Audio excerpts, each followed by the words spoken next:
Thank you.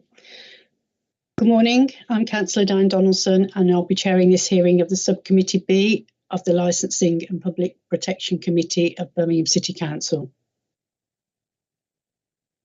Before we start, can you all please mute your microphones for the moment in order to improve the sound quality whilst I outline the procedure.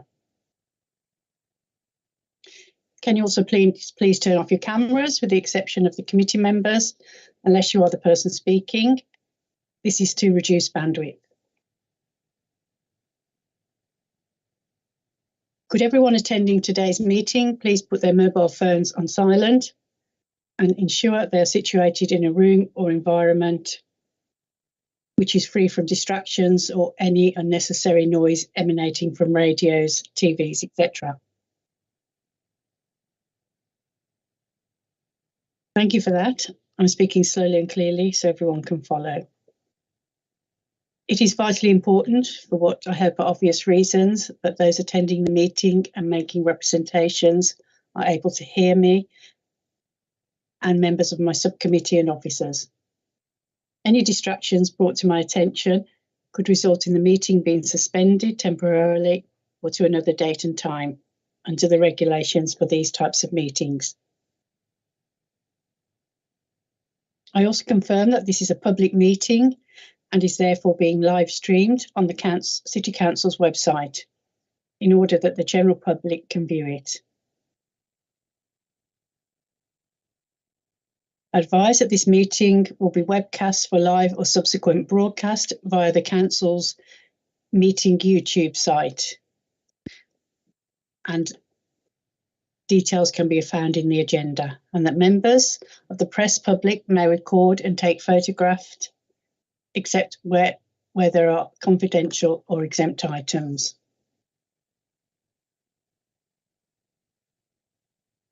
Members are reminded that they must declare all relevant pecuniary and non-pecuniary interests arising from any business to be discussed at this meeting.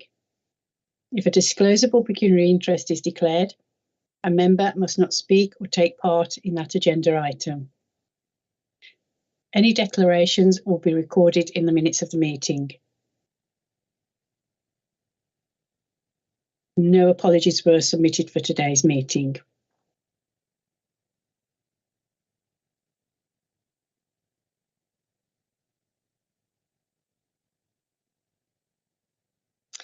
And can we confirm that the meeting held on the 5th of October, that the minutes are agreed? Agreed. Thank you. Agreed. Can I welcome you to this hearing for an application for a review in respect of the licence for B&G Wines, trading as Mac's Convenience Store, 135 Money Hall Road, Birmingham, B30 3UG. I'll begin with some introductions. My name is Councillor Diane Donaldson and I'm chairing this meeting of the Licensing Subcommittee. With me are other members of the subcommittee, Councillors Mike Sharp and Adam Higgs.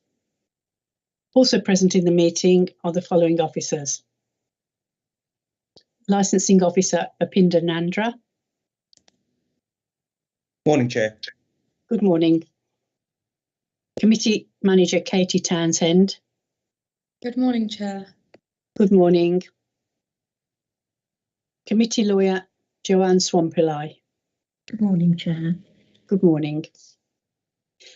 Could I ask all parties to identify themselves, please? Firstly, the applicant Trading Standards. Good morning, Chair and everyone. Martin Williams, Birmingham Trading Standards. Good morning. Then next, those making representations, West Midlands Police. Good morning, Chair, Councillors. Chris Jones, representing West Midlands Police from the licensing team. Good morning. And Licensing Enforcement. Morning, Chair. I'm Gary Callaghan from Birmingham City Council Licensing Enforcement Team. Good morning.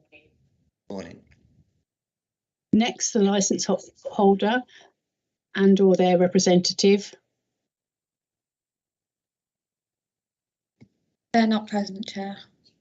Thank you, Katie, for confirming.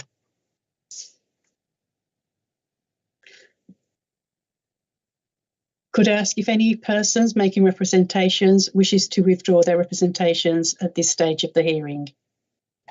No, Chair, from West Midlands, please. No, Chair, from Trading Standards. Thank No you. chair from licensing enforcement. Thank you.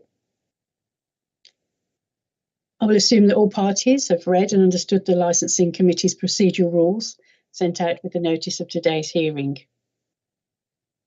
Please note that given the nature of today's proceedings, I may at my discretion amend the procedural rules to reflect the fact that this meeting is taking place online, but wish to assure you that any such amendments will not impact on the parties' right to a fair hearing. We'll be using the chat function in Microsoft Teams to communicate. One of the icons on your toolbar is a speech bubble. Click on the bubble to go into chat. If you do not have access to the chat function for any reason, please use the raise a hand function to indicate you wish to speak. That button is usually fourth from the right on the toolbar.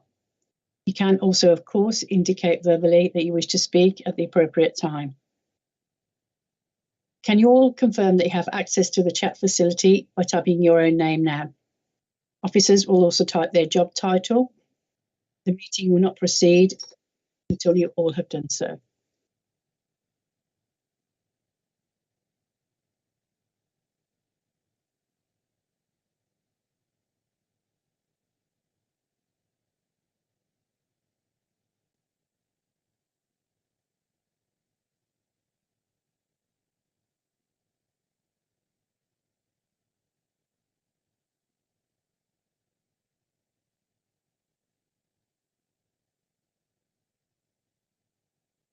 That's everyone, Chair. Thanks, Katie. Please keep the chat column open for the entire duration of the meeting in order that everyone can follow the messages being posted in the chat. If any participant has dialed in on an audio telephone rather than Microsoft Teams, please speak now to confirm that you can hear and be heard. I don't believe we have anyone dialing in this morning. With the exception of the subcommittee members, please keep your camera off unless you're the person speaking. If there are problems with the bandwidth, which cause difficulties with the sound, I may, in my discretion, ask everyone to turn their cameras off in order that the meeting can proceed with everyone able to hear and be heard. Does anyone wish to make any preliminary points at this stage? If so, please indicate that you wish to raise a point by typing speak into the chat function or the raise a hand function now.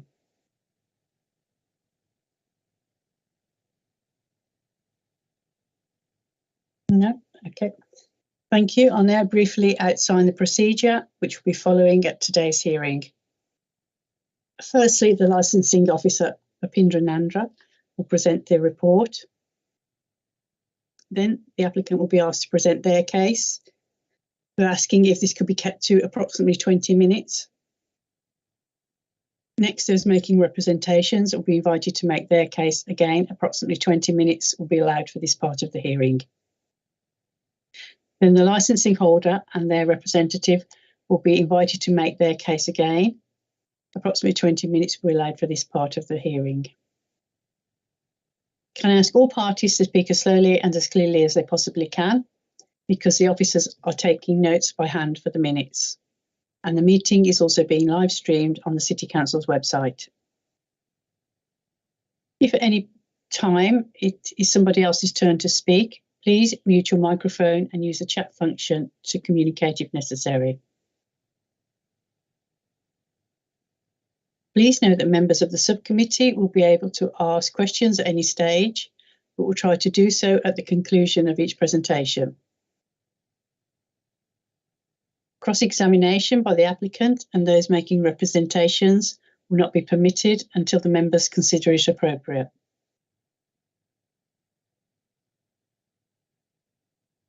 Where questions are raised by members of the subcommittee or those present, they must signify this using the chat facility. set out on the right-hand side of the screen you're viewing this meeting on. The meeting manager will alert me if I do not notice any messages in the chat. I will determine verbally or in writing on the chat facility the order in which the questions are dealt with.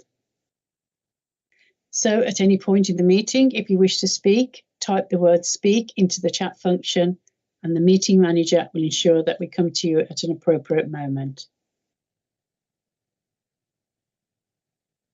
If at any point you cannot hear or having problems with your internet connection, please use the chat facility to alert the meeting manager.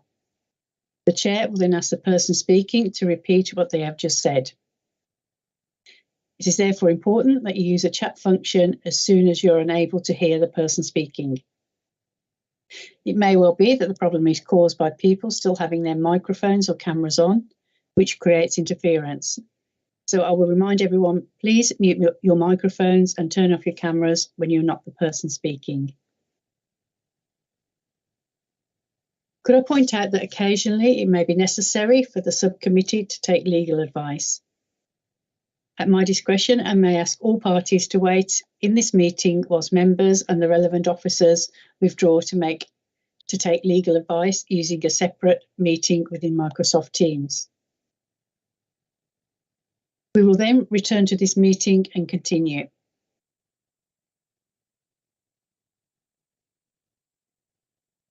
Please note that if any time the live stream being broadcast on the City Council's website fails, I will ask you all to mute your microphones and cameras and to stop speaking until the live stream is restored. If at any time the meeting goes into private session, the meeting manager will pause the live stream. Once the private part of the meeting is over, I will ask the meeting manager to confirm that the live stream has resumed before we continue. At the conclusion of the hearing, I will ask all parties to make a brief closing submission. Can I stress that no decision will be taken until all the evidence has been heard? At the decision-making stage, the members and the relevant officers will withdraw from this meeting in order to determine the decision. They will go into a separate Microsoft Teams meeting. In the event that members need to clarify any point, you'll be telephoned by the meeting manager. The members will then make their decision. You'll be notified of the decision of the subcommittee within 5 working days. I hope that's reasonably straightforward. So with that, can I ask Licensing Officer Bapinda Nandra to present the report, please, as slowly and as clearly as you can, please. Thank you, Chair. The Chief Inspector of Weights and Measures applied on the 10th of January 2022 for a review of the premises licence under Section 51 of the Licensing Act 2003 for B&G Wines traded as Max Convenience Store, 135 Moneyhole Hall Road, Birmingham, B30 3QG. The purpose of the report is to consider an application to review a premises licence. Representations have been received from West Midlands Police and Birmingham City Council Licensing Enforcement as responsible authorities, which are attached at Appendices 1 and 2. The review application is attached at Appendix 3. The premises licence is attached at Appendix 4. I can advise that the premises licence had been surrendered by the premises licence holder on the 2nd of March 2022. There are provisions within the Licensing Act 2003 to reinstate this licence within 28 days, starting the day after the licence was surrendered. Therefore, the hearing today will need to proceed and the application be determined. I can further advise that an application to reinstate and transfer this licence has been made to the licensing section. The site location plans are attached at Appendix 5. When carrying out its licensing functions, a licensing authority must have regard to Birmingham City Council's Statement of Licensing Policy and the guidance issued by the Secretary of State under Section 182 of the Licensing Act 2003. The licensing authority is also required to take such steps as it considers appropriate for the promotion of the licensing objectives. The options available to the subcommittee today are Sorry, Chair, bear with me. are to modify the conditions of license, exclude a licensable activity from the scope of the license, remove the designated premises supervisor, suspend the license for a period not exceeding 3 months, revoke the license, or to take no action. Where the authority takes a step to modify conditions or exclude a licensable activity, it may provide that the modification or exclusion is to have effect for only such period not exceeding 3 months or as it may specify. Thank you, Chair. Thank you, Sapinda.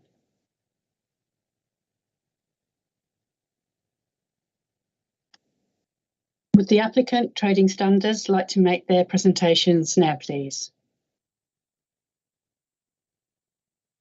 Good morning, Chair. Good morning, everyone. Martin Williams from Trading Standards. On the 11th of December 2021, Birmingham Trading Standards received a complaint from a member of the public who said that they had bought a fake bottle of wine from Mac's convenience store, 135 Moninghall Road, Birmingham, B30 3QG. The wine, a bottle of Yellowtail brand Chardonnay, didn't taste as it should. When the customer went back to the shop and confronted the assistant, he said the man had refused to listen. It sounds as though an argument broke out, to be fair. On the 13th of December 2021, officers from Trading Standards and West Midlands Police licensing team went to Mac's convenience store to follow up on this complaint. A large sign above the shop door indicated the trading name as Mac's Convenience Store, although I'd already noted the premise name on the licence was in the name of B&G Wines. The man behind the till on the day, a Mr. Viragathi Pillai Uthayasuriya, said he was not the premise licence holder or the owner, but he said he was an employee and was in charge at the time. He then called his wife, a Mrs. Mayuri Uthayasuriya, from the flat upstairs to assist. The officers then explained why we were there, and my colleague Paul Elson gave Mr. Uthayasuriya a notice explaining our powers and his rights as a shopkeeper. I then began to check the alcohol products on display in the shop. What I found was 4 bottles of counterfeit Yellowtail Chardonnay with the same fake lock code as the consumer had bought. These were in a fridge display at the front part of the shop. There were also 4 bottles of counterfeit Yellowtail brand Cabernet Sauvignon on a display shelf at the rear shelves of the shop. There were further 2 bottles of Chardonnay and 2 more Cabernet Sauvignon in a storeroom at the back of the shop that also had the counterfeit lock codes on the labels.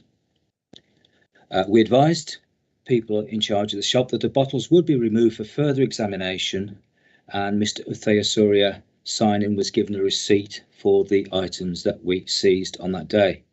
A few days later, I was supplied with a statement from the wine brand holder to confirm that all the bottles seized were in fact counterfeit. I have a copy of that statement electronically if anybody wishes to see it. So in total, on the day, 12 bottles of counterfeit Yellowtail wine were seized from the shop. This is the 13th of December 2021, following the complaint. The consumer's bottle also had a counterfeit lock code and was also counterfeit. Now, it is difficult to assess how much counterfeit product the shop may have supplied. We do know that counterfeit Yellowtail wine has been in the supply chain for probably well over a year now.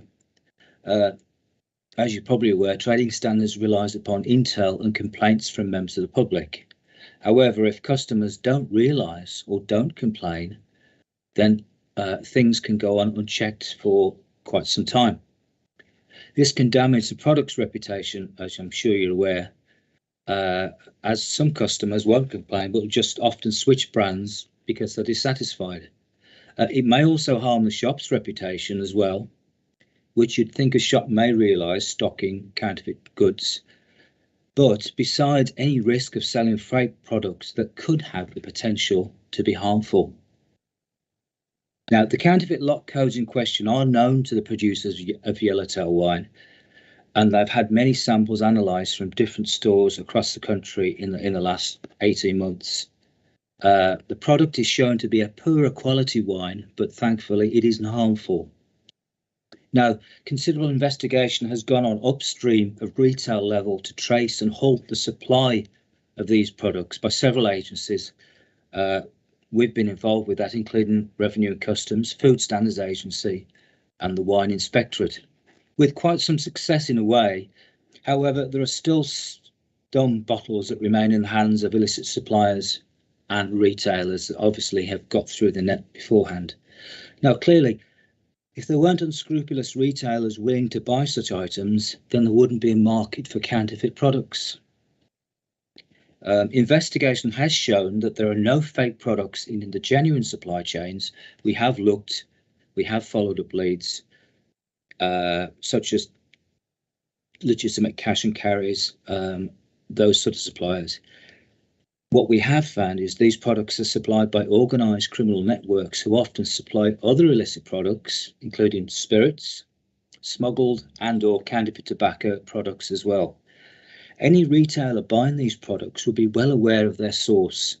No tax or duties paid on any of the products, no invoices supplied, no traceability provided, which all acts clearly to undermine legitimate trade and legitimate revenue streaming.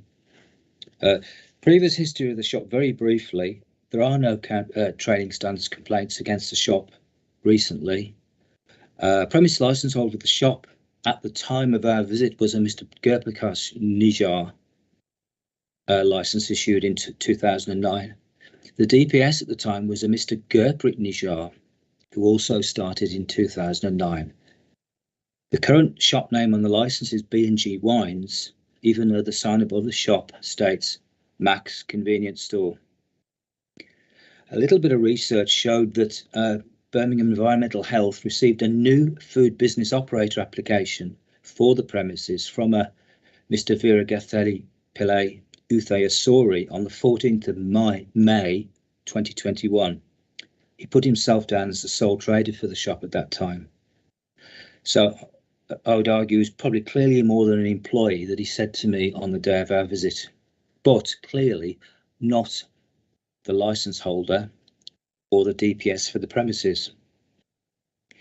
My recommendations are really, well, the shop was caught in possession of illicit alcohol following complaint. We don't know how much was sold before the complaint came to us.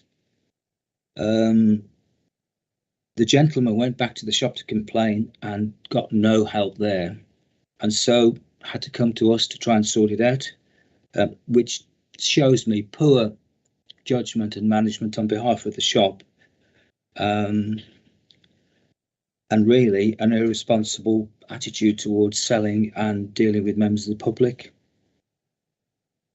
Now, so my conclusion really is I would ask the committee to consider all the range of options open to them in this matter.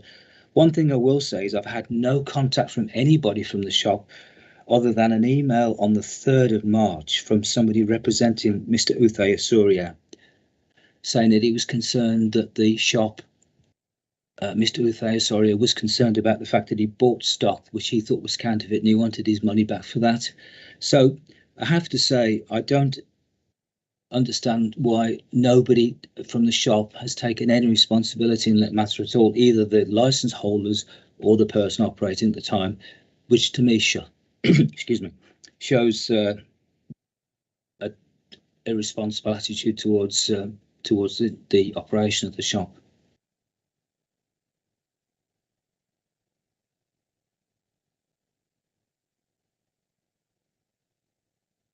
Thank you, Martin. Is that all the submissions that the various representatives of the applicant wish to make? That's me finished, Chair, yes. Yeah. Are there any questions from members? No, thanks, Chair. No questions, thank you, Chair. Thank you, councillors. And those making representations present their case now, please. Firstly, West Midlands Police. Thank you, Chair. Good morning, Chair. Good morning, councillors. Councillors, as already stated, on the 13th of December 2021, officers visited these premises and recovered 12 bottles of counterfeit branded wine from the premises. The bottles are found in various positions within the store, on the front and rear displays in the public area, as well as within the stockroom. Councillors, recently we have been finding a lot of counterfeit wine being sold in premises, especially this brand, or maybe this brand, to be perfectly honest.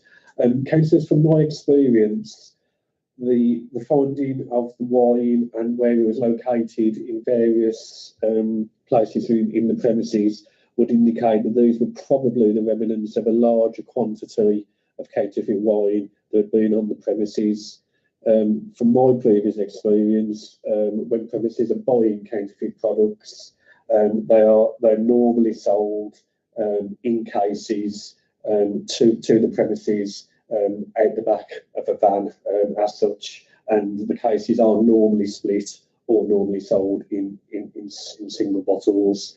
As trading standards have said, the brand owner has confirmed and supplied trading standards that the seized bottles were all indeed counterfeit. The visit to the premises was initiated when a member of the public contacted trading standards saying they had purchased a bottle of wine from the shop that didn't taste right, and they thought they had purchased a fake bottle of wine. The customer even returned to the premises to complain, but as Martin has already said, the shop refused to listen to the customer and take any responsibility or looking into the complaints. Councillors, the purchase and subsequent sale of counterfeit wine cannot be made accidentally. As Martin has said, there has been an investigation into the legitimate supply chain, and no counterfeit wine of any description has been found at genuine wholesalers. The purchase of counterfeit wine is normally paid for in cash, with no duty or tax being paid, normally being sold from the back of a van and not being shown in the company accounts avoiding tax. Councillors, I did a little bit of research on the internet and came up with some surprising figures about the impact of fraudulent alcohol sales and illicit alcohol sales. On Crime Stoppers website, it says alcohol fraud costs the British public £600 million every year. And on the Drinks Business website, they say that the UK loses 2.18 million every year from counterfeit wines and spirits. And that search was conducted on the 13th of January this year, just in case the figures have changed if you go to the websites yourselves. Councillors, the purchase of the wine could not have been made through legitimate wholesalers. The premises would have had no idea if the wine was fit for human consumption or harmful to its customers. Luckily, Martin's already explained that the wine's been examined, and luckily the contents were found not to be harmful. Although this is definitely more luck and judgment on behalf of the premises, as they would have had no idea what they were actually selling to their customers. Martin's already said about the victims and consequences of licensed premises buying and then obviously selling counterfeit wine. The customer who believes they are purchasing a well-known brand, which they like to enjoy, to find out it was nothing like they're expecting, really could even make them ill, councillors. The brand customers believe they're buying a legitimate product, which turns out to be at the very best poor quality, and at the worst, possibly harmful to them. Councillors, this would obviously put the customer off purchasing the brand, and therefore reducing the brand's sales, profits, and possibly putting jobs at risk in these uncertain times. Local businesses, other retailers that have not bought counterfeit wine can't compete with the price. It's normally obviously purchased at a lot cheaper, and therefore can be sold a lot cheaper, putting legitimate businesses at a disadvantage and risk of closing. The general public, there's no tax paid on the counterfeit wine and is not normally shown on the company records. So this means that taxes or duty paid is taking money out of the public purse, which goes on to fund things like the NHS and social care.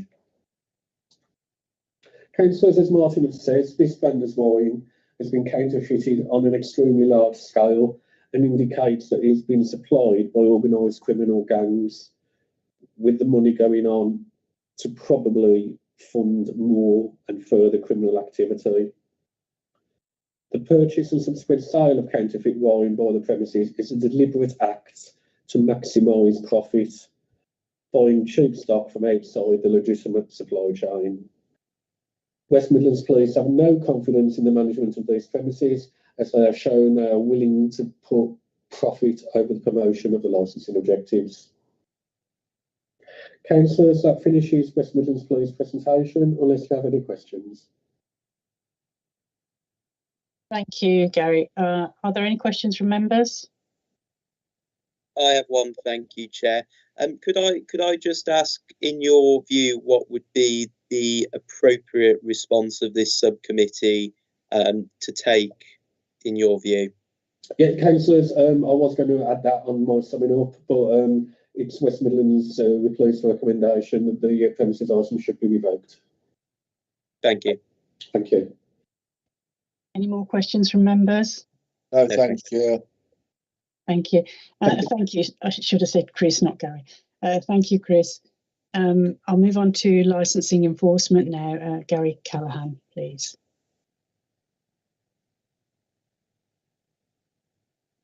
Hello, Chair. Hello, councillors. Just to let you know that licensing wasn't present at these visits. That was done by trading standards and the police.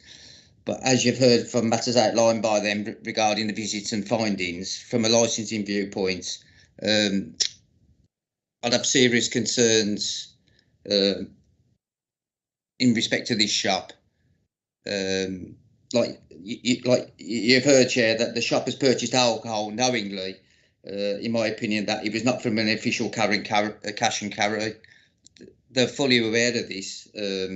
Therefore, as been outlined by the police, no tax or duties paid, and that is simply done to maximise profits and affect other businesses in the area. Also, from a licensing viewpoint, the public have an expectation that alcohol purchased is fit for consumption, and the premises had no way of knowing this when they purchased this alcohol. The premises licence is issued with the expectation as well that they will promote the licensing objectives, namely crime and disorder and public safety, and I feel they fell well below that standard, and that's why I've put my representation in against the premises licence. Chair, I think that you and the members should need to make inquiries actually who was responsible in the shop for purchasing the alcohol. As you've heard from Martin Williams from Training Standards, it seems that we're not sure who's actually running this premises. Is it Mr. Ninja, Mr. Euthosaurian? Who's responsible? It seems that no transfer of the premises licence has took place, even though information suggests that Mr. Euthosaurian took over the business in April 2021. So I'd have serious concerns regarding this premises licence.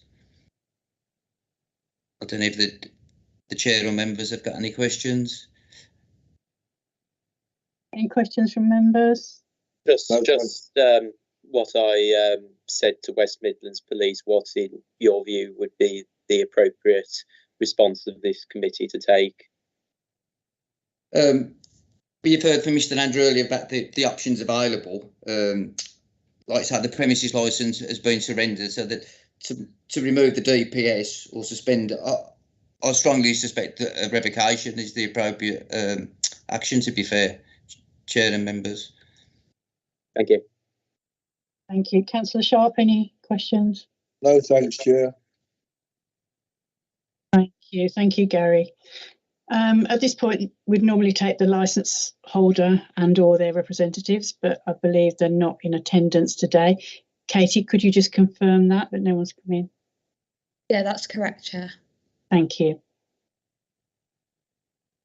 So we'll move on now do those making representations wish to make a closing submission?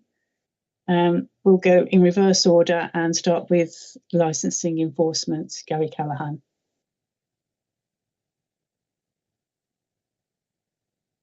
I've got no further comments really, Chair. I think it's pretty clear that the shop has purchased alcohol knowing full well that it wasn't from a legitimate source, that public safety at risk, and they've undermined the licence and objectives. And I think the only way to go, to be fair, is to revoke the licence.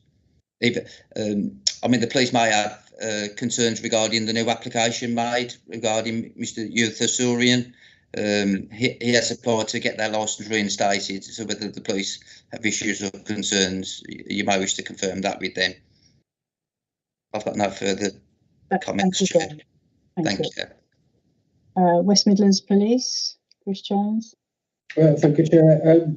Chair, the purchase and subsequent sale of counterfeit wine by the premises was a deliberate act to maximise profit buying stock outside legitimate supply chain. By purchasing the counterfeit wine, the premises have not promoted the licensing objectives of public safety and the prevention of crime and disorder, putting profit above their legal and moral responsibilities.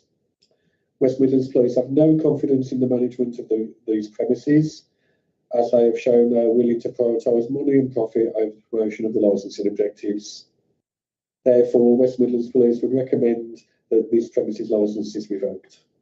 Thank you, councillors. Thank you, Chair. Thank you, Chris.